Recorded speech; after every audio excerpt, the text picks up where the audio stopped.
Sindroma vezorëve policistike është një nga çrregullimet hormonale më të shpeshta që për gratë dhe vajzat në mbar botën. Ginekologja Aida Kumnova shpjegon se cilat janë simptomat e parë që ndihmojnë në zbulimin e hershëm të kësaj sindrome. Gratë të cilat kanë vezore policistike, zakonisht e kanë ciklin e tyre të çrregullt menstrual, që do thotë me zgjatje më të mëdha se 35 ditë.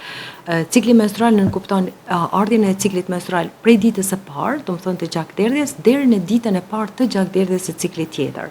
Nëse ky cikël do të zgjat më tepër se 35 ditë, atëherë duhet të bëjmë hulumtime hormonale në mënyrë që të shohim sa a kemi të bëjmë me vezorë policistike apo ka edhe ndonjë problem tjetër.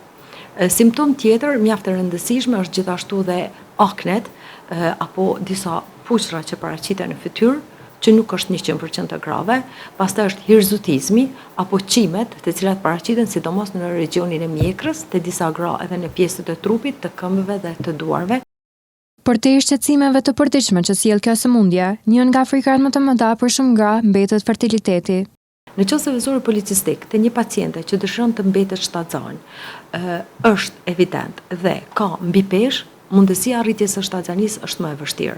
Ndërsa nëse kemi një vezor policistik të një paciente e cila është me një peshë normale trupore, që është diku në 30% të rasteve, atëherë mundësia arritjes së shtatzanisë është më e madhe.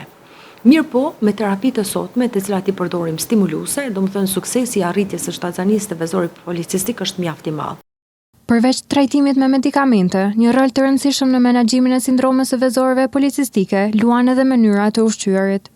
Ushqimi është pika kyçe. Këto paciente nuk guxojnë të ushqehen me ushqim i cili ka karbohidrate. Domethënë duhet të ushqehen me vitamina, minerale, gjithashtu dhe me preparatet proteinike në mënyrë që të mbajnë domethënë organizmin vital, ndërsa në anën tjetër karbohidratet duhet të anulohen në tërësi, siç është buka, sheqeri, se edhe buka bën pjesë në grupin e karbohidrateve, nëse ndërprehen dhe pacienti ja kalon në peshën ideale trupore të saj, gjithçka do të jetë shumë e mirë.